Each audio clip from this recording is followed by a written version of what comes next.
आइए हम लोग स्टार्ट करते हैं स्टैटिस्टिक, जो कि क्वालिटेटिव स्टैटिस्टिक क्वेश्चन है, आपके लिए बहुत ही ज़्यादा इंपॉर्टेंट होने वाले हैं। अगर एमकॉम आप कर रहे हैं या फिर नेट जेआरएफ का प्रिपरेशन कर रहे हैं तो ये क्वेश्चन आपके लिए बहुत ज़्यादा इंपॉर्टेंट होने वाला है। ठीक है, ये सभी यूनिवर्सिटी के लिए अप्लीकेबल है जहाँ पे एडवांस स्टैटिस्टिक्स आते हैं। ठीक है, चलिए पहला क्वेश्चन आपका क्वालिटेटिव कैरेक्टरिस्टिक्स ऑफ दी, है ना। क्वालिटेटिव कैरेक्टरिस्टिक्स को हम लोग क्या बोलते हैं, उसको हम लोग एट्रीब्यूट्स बोलते हैं। ठीक है, क्वालिटेटिव आपका पहला यूनिट का क्वेश्चन है।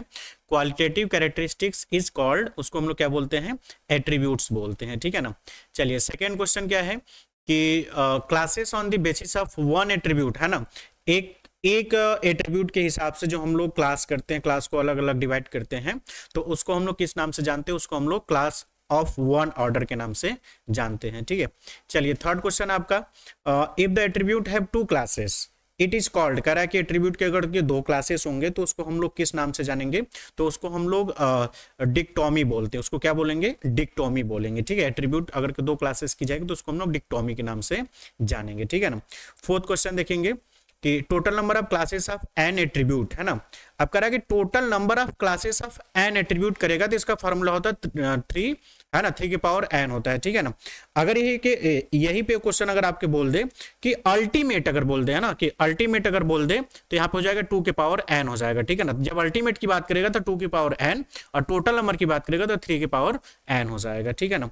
फिफ्थ नंबर देखेंगे कि क्लासेस ऑफ हाईएस्ट ऑर्डर, है ना, हाईएस्ट ऑर्डर को हम लोग क्या बोलते हैं, द अल्टीमेट क्लास बोलते हैं। क्या बोलते हैं, द अल्टीमेट क्लास बोलते हैं। इसका फॉर्मूला क्या होता है, 2 की पावर n होता है। ठीक है ना। चलिए नेक्स्ट है आपका कि the N attribute of the total number of ultimate classes, तो ये आ गया अल्टीमेट क्लास की जब बात करेगा 2 की पावर n हो जाएगा। ठीक है ना।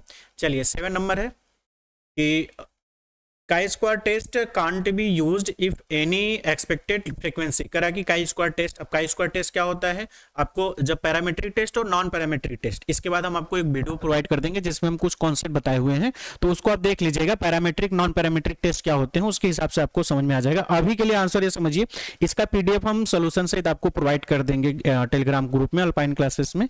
ठीक है, चलिए काई स्क्वायर के टेस्ट कांट बी यूज, करा कि काई स्क्वायर का टेस्ट हम लोग कब यूज नहीं करेंगे, किस केस में यूज नहीं करेंगे, तो जब उसकी वैल्यू फ्रीक्वेंसी लेस देन 5 होगा तो काई स्क्वायर टेस्ट नहीं यूज किया जाएगा। ठीक है ना। चलिए नेक्स्ट क्वेश्चन आपका है कि remaining class frequency can be determine if all the ultimate class frequency are known, है ना। तो अब कह रहा है कि जो क्लास फ्रीक्वेंसी में होते हैं, जो अगर के अल्टीमेट क्लास फ्रीक्वेंसी नोन हो तो उस केस में हमको क्या करना चाहिए, किस तरीके से, तो ये बातें क्या करिएगा, ट्रू है, मतलब ये जो बातें लिखी गई वो सही है। ठीक है ना। चलिए नेक्स्ट क्वेश्चन है 10 नंबर कि द शेप ऑफ नॉर्मल, एक मिनट, 8 नंबर, हाँ ठीक है, 8 7 हो गया, हाँ ठीक है, 7 8 9।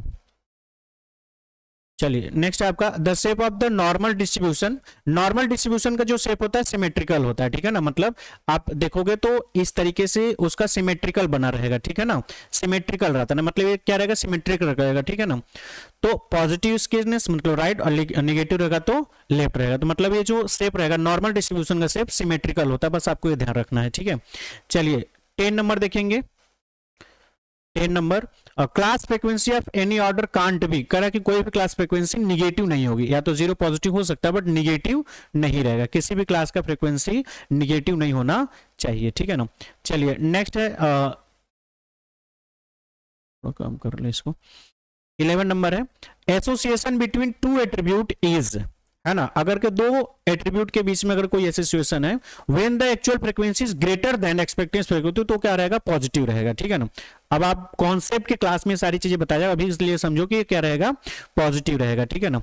चलिए नेक्स्ट आपका if two attribute A and B have perfect positive association the value of the coefficient of the association equal to, है ना, इस केस में आपका क्या हो जाएगा, इसका पॉजिटिव 1 आ जाएगा ना, +1 आंसर इसका आएगा। ठीक है ना, इसका क्या रहेगा, +1 रहेगा। ठीक है।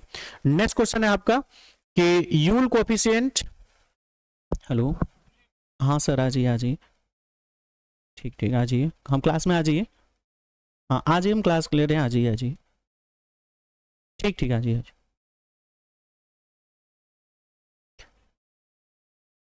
नेक्स्ट क्वेश्चन आपका 13 है you'll coefficient of association lies bit, है ना, जो आपका यूल कोफिशिएंट होता है वह 0 से 1 के बीच में यूल का कोफिशिएंट क्या होता है, सॉरी -1 से +1 के बीच में रहता है ना, यूल का कोफिशिएंट क्या रहेगा, -1 से +1 के बीच में रहता है, ठीक है।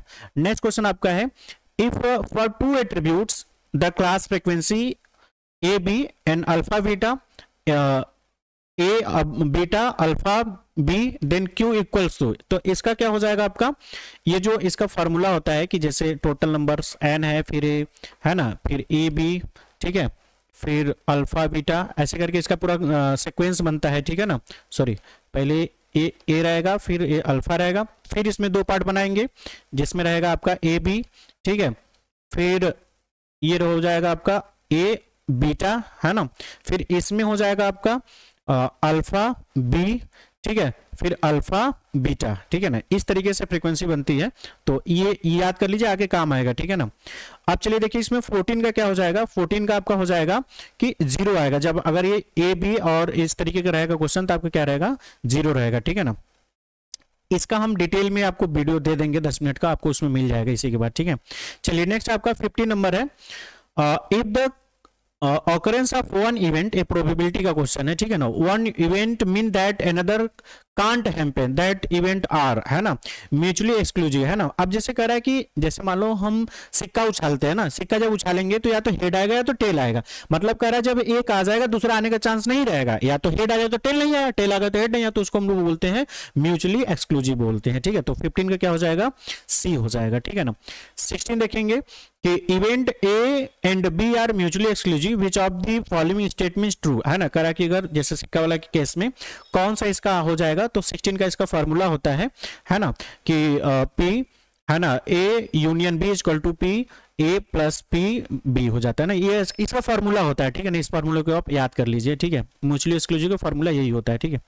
चलिए 17 नंबर देखेंगे कि the probability of occurrence of an event lies, simple सी बात है, तो 0 आएगा या तो 1 आएगा, अगर सिक्के को उछालेंगे तो हेड आएगा मतलब 1, टेल आया तो टेल नहीं आया मतलब 0, फिर उछालेंगे फिर हेड आ गया मतलब 1, टेल नहीं आया 0, फिर उछालेंगे टेल आ गया 1 मतलब 0, मतलब एक बार में या तो हेड आएगा टेल आएगा, तो अगर एक इवेंट हो जाएगा दूसरा नहीं आएगा, मतलब एक तो 0 आ गया तो 1 होगा, ठीक है। 17 का क्या हो जाएगा, बी हो जाएगा, ठीक। चलिए 18 देखेंगे, that set of all possible outcome called, है ना, सभी पॉसिबल आउटकम को हम लोग क्या बोलते हैं, इवेंट बोलते हैं, सभी पॉसिबल आउटकम को हम लोग किस नाम से जानते हैं, इवेंट के नाम से जानते हैं, ठीक है। 19 नंबर देखेंगे, if event A and B are independent, event P 0.2 and P B कितना है 0.6 है, then P A union B क्या होगा, ठीक है। अब देखिए इसका फार्मूला होता है, ठीक है ना, अब इसका फार्मूला होता है, उस फार्मूले के बेसिस पे हम लोग क्वेश्चन सॉल्व करते हैं, तो इसका फार्मूला हो जाएगा पी, ठीक है, ब्रैकेट में ए प्लस पी बी हो जाएगा, ठीक है, माइनस पी ए, ठीक है, इंटू पी बी हो जाएगा, ठीक है। जब आप इसको सॉल्व करोगे तो क्या हो जाएगा, पी ए कितना दिया है 0.2 प्लस पी बी कितना दिया है 0.6 माइनस पी ए कितना दिया हुआ है वही 0.2 इंटू 0.6, तो क्या हो जाएगा 0.2 और 0.6 को अगर ऐड करेंगे तो 0.8 हो जाएगा, माइनस 6 2 12 है ना, तो मतलब 0.1, तो आ जाएगा 68, है ना, मतलब आंसर ये हो जाएगा डी हो जाएगा, ठीक है। इसी तरीके से इसको सॉल्व करेंगे 19 का, ठीक है। चलिए 20 नंबर देखेंगे, a die is toss 2 times, है ना, the probability of observing 3 once in a row, है ना, अगर करा है कि किसी डाई को हम लोग 2 बार टॉस करते हैं, ठीक है ना, तो अगर तो उसको 3 आने की क्या प्रोबेबिलिटी रहेगी, ठीक है, तो 3 आने की क्या प्रोबेबिलिटी रहेगा उसका 1/6, है ना, कितना रहेगा उसका 1/6 रहेगा, ठीक है, मतलब एक डाइस में होता है ना 1 2 3 4 ऐसे करके होता है, तो अगर हम प्रोबेबिलिटी मतलब उसको उछालेंगे तो है ना, तो 3 आने का चांस कितना रहेगा, है ना, हाँ, एक बार में एक ही बार रहेगा, ऐसे करके 2 बार करेंगे, इसका मतलब क्या हो जाएगा 6 दूनी 12, 12 बार में 2 बार आने का चांस, मतलब 2/12 इट मींस 1/6 आएगा, ठीक है। मतलब अगर कोई भी पासा होता है, डाइस होता है, उसको हम उछालते हैं, मतलब तो या 1 आएगा या तो 2 आएगा तो 3 आएगा 4 5 6 6 आएगा, तो 2 बार अगर हमने उसको उछाला तो 3 आने की प्रोबेबिलिटी 2 बार थी ना, क्योंकि 6 में से एक बार तो 1/6 उसका चांस होता ही होता है, तो 1/6 प्लस 1/6 मतलब 2/12 इट मींस कितना हो जाएगा, टोटल हो जाएगा आपका 6 दूनी 12 चांस में 2 बार आने का चांस उसका था, तो 1/6 हो जाएगी। इस तरीके से करेंगे, ठीक है। चलिए 21 देखेंगे। विच of the following is true, है ना, अबाउट सैम्पलिंग। सैम्पलिंग क्या होता है कि सैम्पलिंग जैसे हमारे पास होमोजेनियस जो डेटा होते हैं उसमें से जो सिमिलर डेटा को हम लोग, है ना, जैसे मान लो कि क्लास में 100 स्टूडेंट है, ठीक है, तो सभी लोग पढ़ रहे हैं, तो लगभग माना जाता है कि सभी का माइंड ठीक ठाक है, ठीक है। तो उसमें से रैंडमली हम ऐसे 20 लोगों को, है ना, 100 में से 20 लोग को लेंगे और उसके बेसिस पे हम अपना ऑब्जर्वेशन करके बता देंगे, ठीक है ना। तो इसमें करा कि सैम्पलिंग में क्या क्या सही है, तो sample is a part of the population. Population मतलब ये जो लोग होते हैं उसकी बात नहीं कर, पॉपुलेशन मतलब टोटल एट्रीब्यूट्स को हम लोग पॉपुलेशन बोलते हैं ना, टोटल जितना डेटा होता है उसको हम लोग पॉपुलेशन बोलते हैं ना, ठीक है। फिर population, sorry, sampling save time, simple सी बात है, सैम्पलिंग से हम लोग क्या करते हैं, टाइम को सेव करते हैं, है ना। अब 100 लोगों से इंटरव्यू लेने से बेटर है कि हमने 20 कर लिया, 100 लोगों पे जज कर लिया कि कैसे होंगे, तो क्या होता है, सैम्पलिंग से टाइम बचता है। जब 2 आंसर सही होगा तो सिंपल सी बात है क्या होगा, ऑल ऑफ द अबव होगा। थर्ड भी पढ़ लेते हैं। Sampling help in the estimating sampling error, sampling error help करने में यूज होता है, मतलब आंसर क्या हो जाएगा, ऑल ऑफ द अबव हो जाएगा, ठीक है ना। चलिए 22 देखेंगे। पॉपुलेशन वैल्यूज आर कॉल्ड, है ना, पॉपुलेशन वैल्यू को हम लोग पैरामीटर बोलते हैं, ठीक है ना।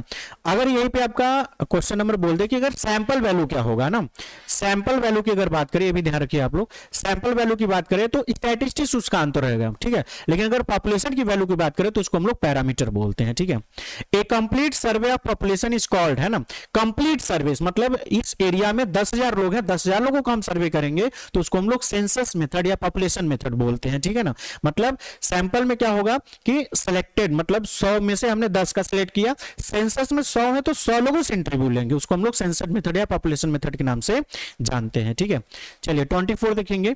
A complete survey of population is called, है ना, a complete survey of population, एक कंप्लीट सर्वे ऑफ पॉपुलेशन हम लोग उसकी नाम से जानते हैं, तो अभी जस्ट हम लोगों ने जो देखा उसको हम लोग क्या बोलेंगे, सेंसस के नाम से जानेंगे, ठीक है ना। 24 देखेंगे कि विच of the following is not a probability sampling, है ना। देखो सैंपलिंग दो टाइप्स का होता है ना, एक प्रोबेबिलिटी एक नॉन प्रोबेबिलिटी ना।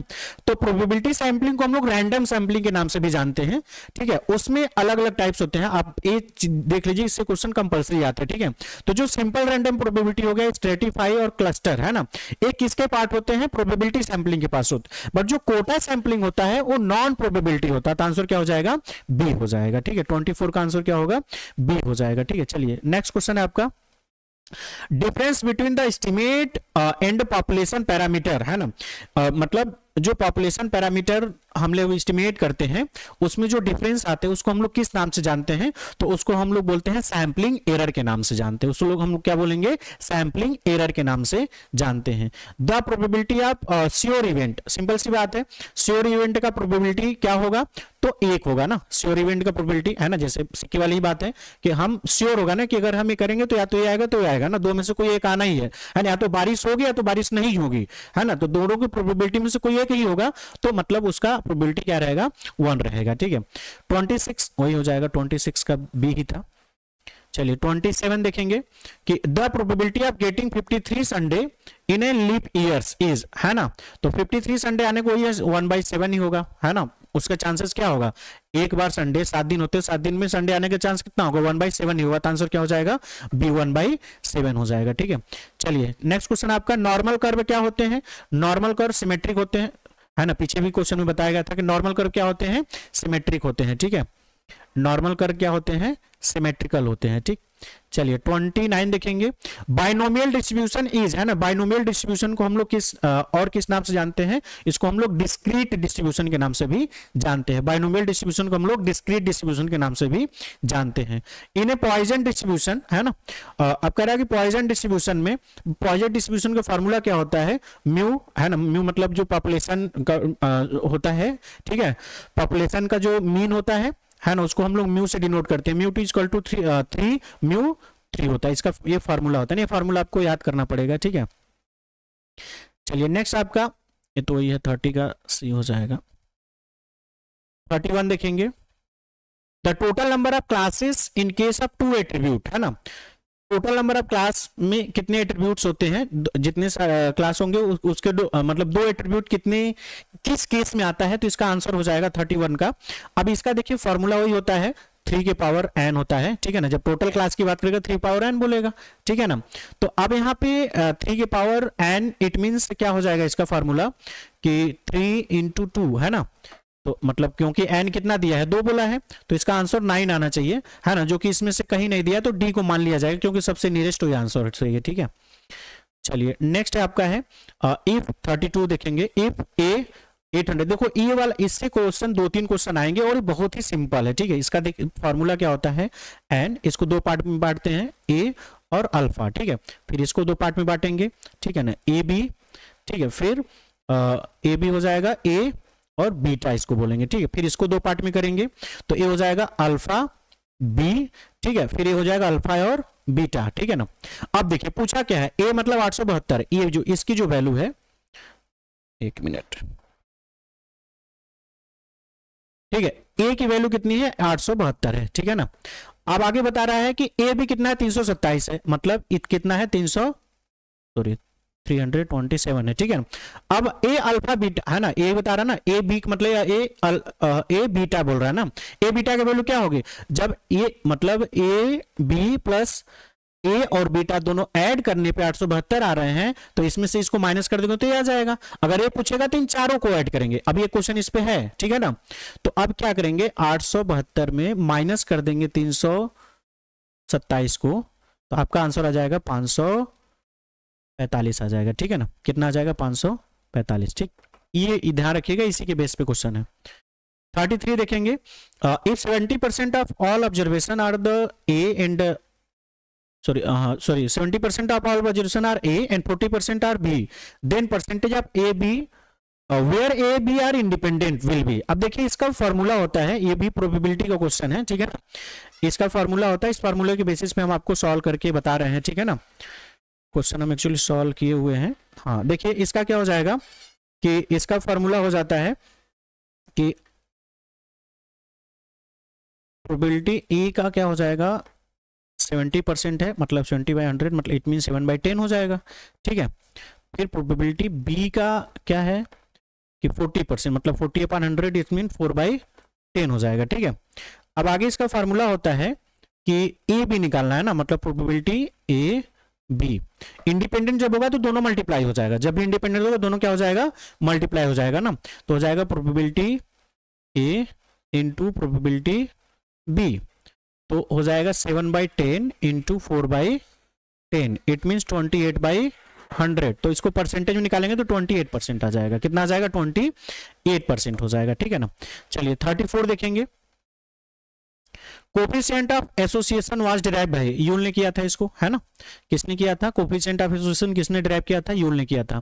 काई square test is not used in, कह रहा काई स्क्वायर टेस्ट किस में हम लोग यूज नहीं करते हैं।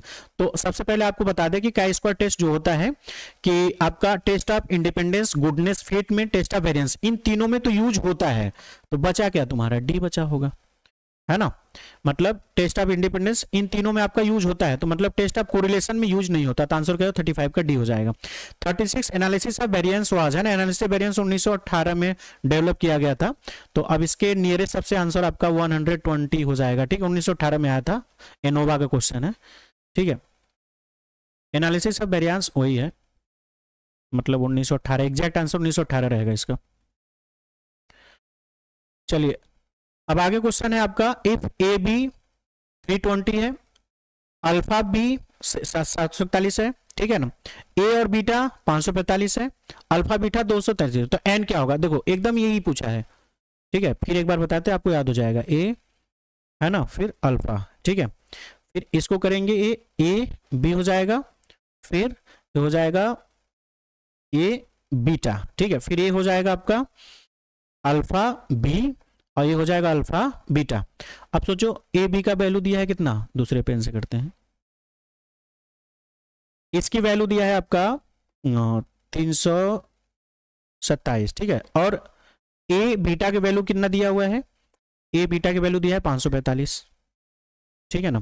फिर अल्फा बीटा की वैल्यू दिया है 741, ठीक है। फिर ए अल्फा और बीटा, अल्फा और बी सॉरी अल्फा और बी की वैल्यू दिया है 741, अल्फा बीटा का वैल्यू दिया 235, इन चारों को ऐड कर देना है बस, और कुछ नहीं करना था। इन चारों को ऐड करोगे तो 1068 आ जाएगा, ठीक है। सॉरी 1068 नहीं, कितना हो जाएगा 37 है ना, ए आ जाएगा, ठीक है ना, सी हो जाएगा, ठीक है। इन चारों को ऐड करोगे, चारों को ऐड कर देना बस, इतना ध्यान रखना है। चलिए 38 देखेंगे, कि in how many can the letters, है ना, ये ध्यान रखिएगा, परमुटेशन का क्वेश्चन है, ठीक है। In how many way can later the word better, है ना। अब कह रहा है कि बेटर को कितने तरीके से अरेंज कर सकते हैं। जैसे मान लीजिए कि ए बी और सी है, कितने तरीके से अरेंज करेंगे ना, ए बी सी, है ना, फिर ए सी बी, है ना, फिर बी सी ए, ऐसे ना, इसी को अरेंजमेंट बोलते हैं। तो आप देखिए कितने लेटर्स है, 1 2 3 4 5 6, तो इसको बोलेंगे 6 फैक्टोरियल, है ना, फैक्टोरियल लगा देंगे 6, एफ साइन होता है फैक्टोरियल का, अब ऐसे भी फैक्टोरियल 6 ऐसे भी लिखा जाता है। अब देखिए ई और टी 2 बार है ना, तो 2 फैक्टोरियल, ठीक है, फिर ई टी क्या है 2 बार आया है, और ई भी क्या है 2 बार आया है, तो इन दोनों को नीचे 2 बार से डिवाइड कर देंगे, ठीक है। तो अब इसकी वैल्यू क्या हो जाएगा, 6 इंटू 5, है ना, 6 फैक्टोरियल का मतलब क्या हो जाएगा, 6 into 5 into 4 into 3 into 2 into 1 हो जाएगा, डिवाइडेड बाई फैक्टोरियल 2 है तो इसका वैल्यू हो जाएगा 2 इंटू 1, फिर इंटू 2 इंटू 1, अब 2 1 जा 2 1 जा 2 1 जा 2 2 जा, तो अब वैल्यू हो जाएगा 6 into 5 into 2 into 3, it mean 56 से 30, 3 दूनी 5, 3 बांधते हैं, कितना हो जाएगा, 3 दूनी 6 हो जाएगा ना, 18 180, ठीक है ना, इसका आंसर 180 आ जाएगा, ठीक। इस तरीके से आपको क्वेश्चन को करना है।